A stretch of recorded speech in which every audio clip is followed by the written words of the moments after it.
you all student in our Aryan International School Kasoda online classes.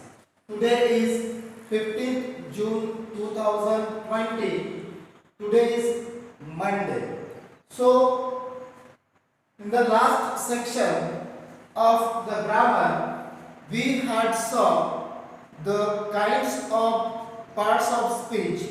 So first already we have done noun and second is going on, that is pronoun. So in the last section we had saw the some parts of pronoun and today we are going to learn the further kinds of pronouns, that is interrogative pronoun. So interrogative pronoun means what? The interrogative pronoun means प्रश्नवाचक सर्वनाम, जिसे हिंदी में प्रश्नवाचक सर्वनाम कहा जाता है. So let's see the definition of interrogative pronoun. So what is the definition of interrogative pronouns? See, an interrogative pronoun is a pronoun which is used to make asking questions easy. It's used to person or things. So interrogative pronoun means what? जो सर्वनाम का use करके किसी भी व्यक्ति या वस्तु पर प्रश्न बनाया जाता है उसे प्रश्नवाचक सर्वनाम कहा जाता है. Interrogative pronoun means what? कि किसी भी व्यक्ति या फिर कोई भी व्यक्ति वस्तु पर क्वेश्चन बनाया जाता है, सवाल बनाया जाता है. उन सवाल बनाते वक्त जो प्रोनाउंस का इस्तेमाल किया जाता है, यूज किया जाता है, उन प्रोनाउंस को इंट्रोगेटिव प्रोनाउंस कहा जाता है. अब इंट्रोगेटिव प्रोनाउंस कौन कौन से हैं? What, who, how, why, when, which, whose, whom, where, how many, how much. When use the word with the help of this word, when this word asks the question to person or thing, so that's word called the interrogative pronoun. मतलब कि इन शब्दों को लेकर, इन शब्दों से जब किसी व्यक्ति पर या फिर वस्तु पर सवाल बनाया जाता है, क्वेश्चन बनाया जाता है, उन वर्ड्स को इंट्रोगेटिव प्रोनाउन कहा जाता है. तो देखिए कुछ एग्जांपल्स आगे दिए हुए हैं, उन एग्जांपल्स को हम देखते हैं. So first question is what is your name? What is your name? This is question. This is a question. So यहाँ पर क्वेश्चन बनाते वक्त हमने व्हाट का यूज किया है. सो यहाँ पर what is interrogative pronoun. Second example is there, where do you live? Then where is also the interrogative pronoun.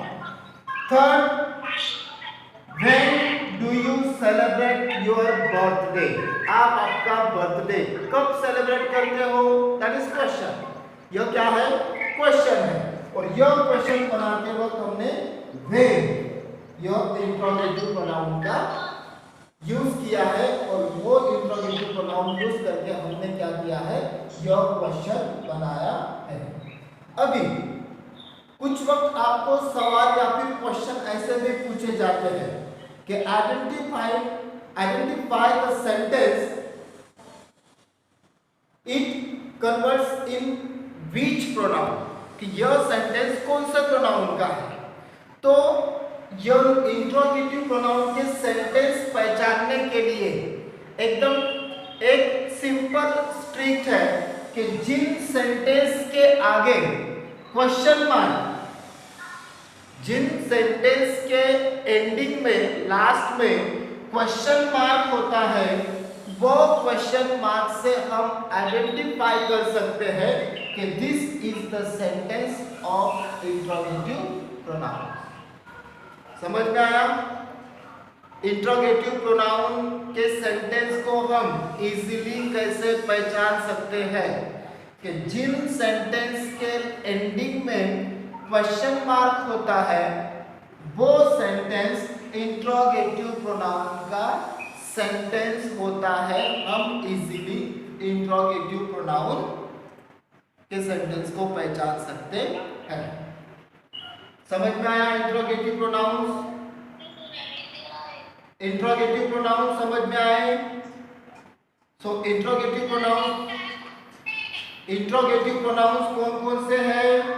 What, who, how, why, when, which, whose, whom, where, how many, how much. So these are the interrogative pronouns. Okay? So next point is reflective pronoun. अब reflexive pronoun. Reflexive pronouns means निजवाचक सर्वनाम, जिसे हिंदी में निजवाचक सर्वनाम कहा जाता है। So let's see the definition of reflective pronoun. What is meant by reflective pronoun? So reflective pronoun means it used when the action is done. देखो, reflexive pronoun कब use किया जाता है? जब कोई एक्शन डन, मतलब कोई क्रिया जो पूरी हो जाती है, जो कंप्लीट हो जाती है, तब रिफ्लेक्सिव प्रोनाउन का यूज किया जाता है। किसके थ्रू? By the subject. जो सेंटेंस में सब्जेक्ट होता है, नाउन होता है, उस नाउन से, उस सब्जेक्ट से जब कोई एक्टिविटी, जब कोई वर्ब, क्रिया पूरी हो जाती है, यह दिखाने के लिए जो वर्ड हमें बोध करता है उसे रिफ्लेक्सिव प्रोनाउन कहा जाता है। अब रिफ्लेक्सिव प्रोनाउन कौन कौन से हैं? myself, herself, himself, themselves, otherselves, yourselves, yourself and myself. These are the reflexive pronouns. Now let's see with the example how we can identify the reflexive pronoun. See, in the first section, first example में क्या दिया है? He has hurt himself while kicking to break his bike. See, sentence. He has hurt himself while kicking to break his bike. मतलब जब वो अपनी bike को kick मतलब लात मारता है, तो उससे क्या होता है? वो खुद क्या होता है? himself hurt होता है, उसको ही वो लगता है, या फिर उसको ही, मतलब देखो सब्जेक्ट को ही हो रहा है। यहाँ पर किस पे इफेक्ट हो रहा है? दूसरों पे हो रहा है? नहीं, सब्जेक्ट पर ही इफेक्ट हो रहा है। मतलब वो खुद अपनी बाइक को लात मार रहा है, और लात मारते वक्त किसको लग रहा है? बाइक को लग रहा है क्या? नहीं, किसको लग रहा है? खुद उसको लग रहा है। मतलब यह हमें सब्जेक्ट से रिलेशन, या फिर ना सब्जेक्ट से हमें रिलेशन बता रहा है हिमसेल्फ। इसके लिए himself is the reflexive pronoun. Second, she is preparing herself for the upcoming exam. यहाँ पर देखो she means एक लड़की है, एक लेडी है, वो क्या कर रही है? प्रिपेयर कर रही है, खुद को प्रिपेयर कर रही है, मतलब वो पढ़ाई कर रही है। किसके लिए कर रही है? अपकमिंग एग्जामिनेशन के लिए कर रही है। लेकिन कौन कर रहा है? किसके लिए कर रहा है? she फॉर हरसेल्फ, उसके लिए कर रही है, वो खुद क्या हो रही है, एग्जाम के लिए प्रिपेयर हो रही है। So herself is the reflexive pronoun. Do you understand reflexive pronoun?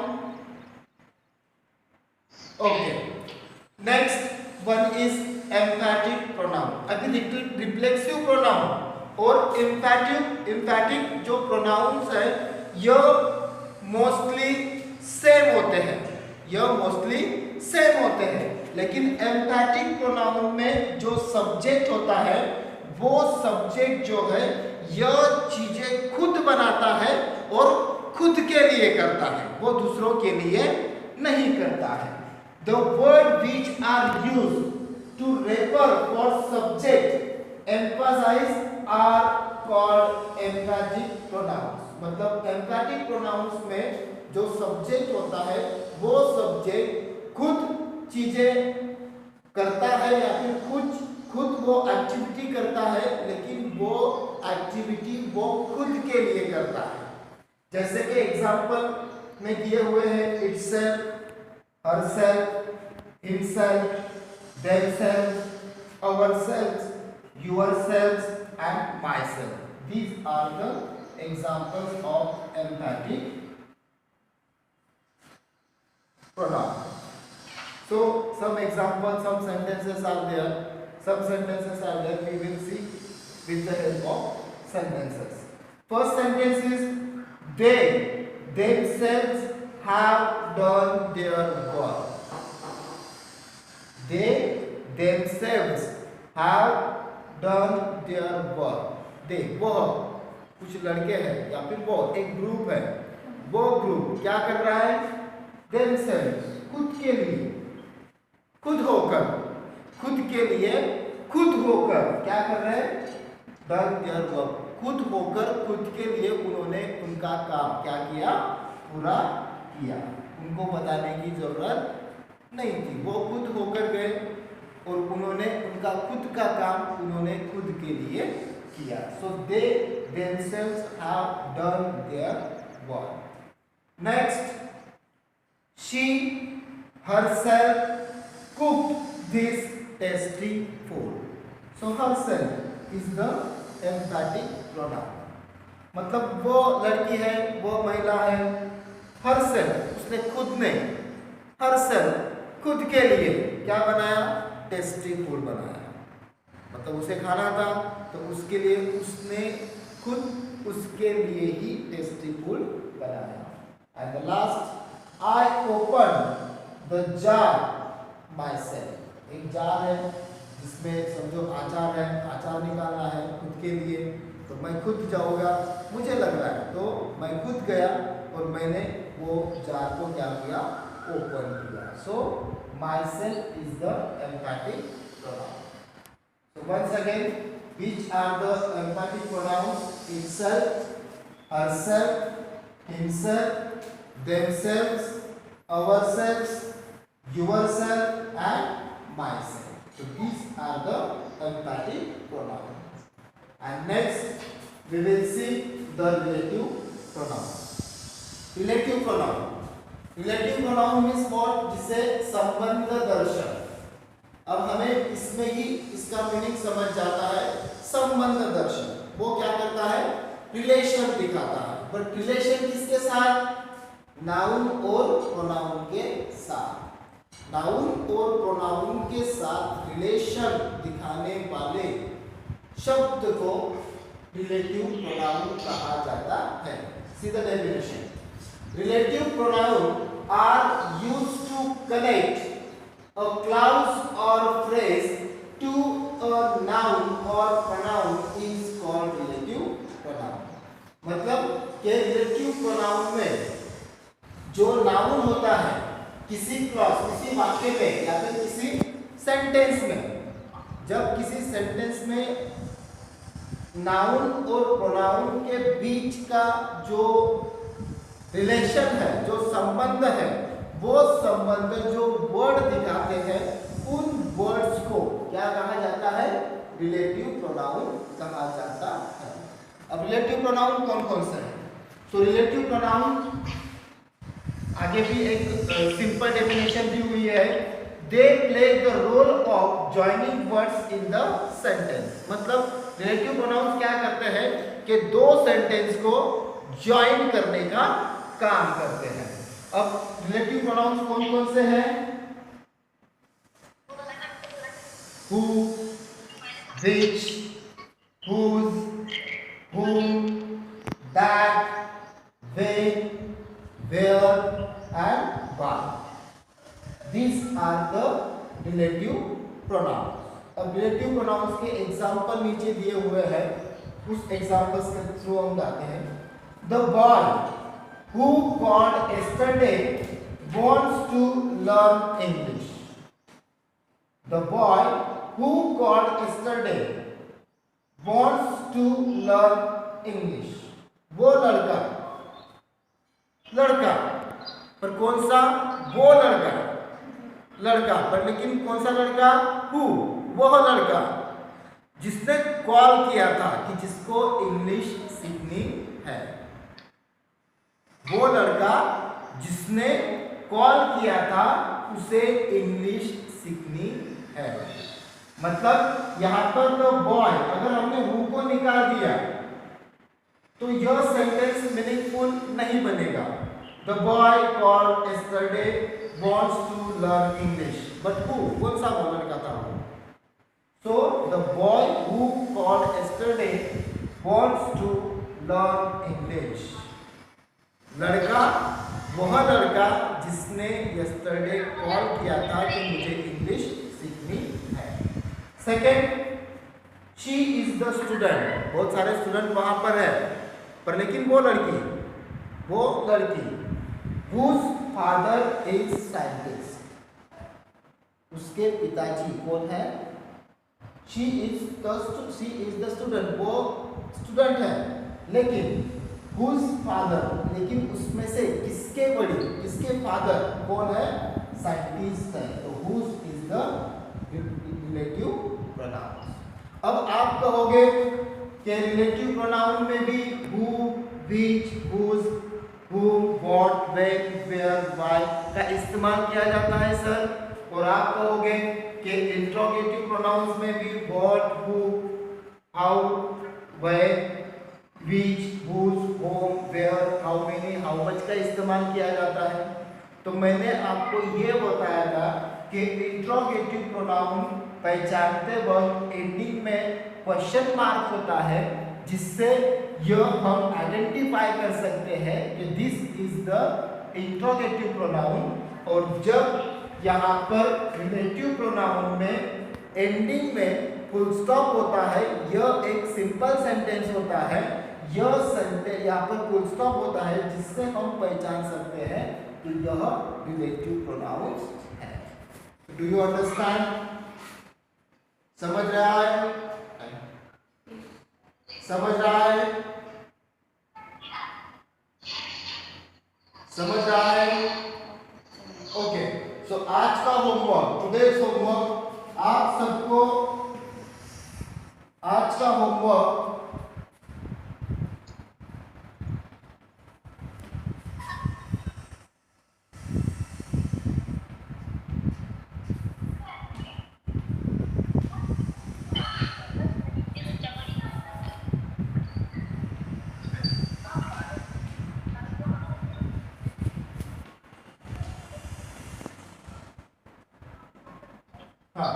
आपको ब्लैक बोर्ड के स्नैप फोटोज सेंड किए जाएंगे ग्रुप पर। आपको जो भी ब्लैक बोर्ड पर दिया हुआ है वो सब आपको ब्लैक बोर्ड पे दिया हुआ सारा राइटिंग करना है। और राइटिंग करने के बाद इंट्रोगेटिव प्रोनाउन की डेफिनेशन लर्न करनी है। उसके बाद इंट्रोगेटिव प्रोनाउन कौन से है वो आपको याद रखना है। उसके बाद रिफ्लेक्टिव प्रोनाउन की डेफिनेशन आपको याद करनी है। और आपको रिफ्लेक्टिव प्रोनाउन कौन से है वो आपको याद रखना है। उसके साथ एम्फैटिक प्रोनाउन आपको याद करना है। और एम्फैटिक प्रोनाउन के साथ साथ आपको एम्फैटिक प्रोनाउन कौन कौन से है वो भी याद रखना है। उसके बाद से रिलेटिव प्रोनाउन की डेफिनेशन एंड रिलेटिव प्रोनाउन कौन कौन से है वो आपको याद करना है। Thank you so much.